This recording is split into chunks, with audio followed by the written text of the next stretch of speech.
Hi friends, இன்றைக்கி evening snacks என்னென்னு பார்த்தீங்கன்னா கேக் தான் செஞ்சுருக்கேன்.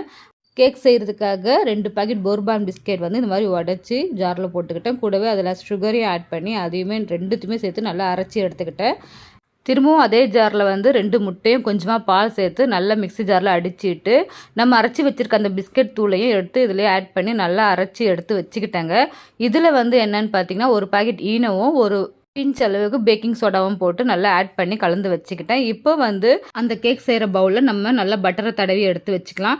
இப்போ வந்து இந்த லிக்யூடை ஊற்றிட்டு நம்ம ஒரு கடாயில் தண்ணியை ஊற்றிட்டு அதுக்கு மேலே வந்து ரெடி பண்ணி வச்சுருக்க அந்த லிக்யூடை உள்ளே வச்சு மூட வேண்டியதுதான். 20 மினிட்ஸ் கழித்து நம்ம ஓப்பன் பண்ணி பார்த்தோன்னா சூப்பரான கேக் ரெடி ஆகிடுச்சுங்க. பார்க்குறதுக்கே அவ்வளோ சாஃப்டாக இருந்தது, டேஸ்ட்டும் சூப்பராக இருந்தது. முட்டை பிடிக்காதவங்க முட்டையை ஆட் பண்ண வேணாம், அப்படியே கூட செய்யலாம்.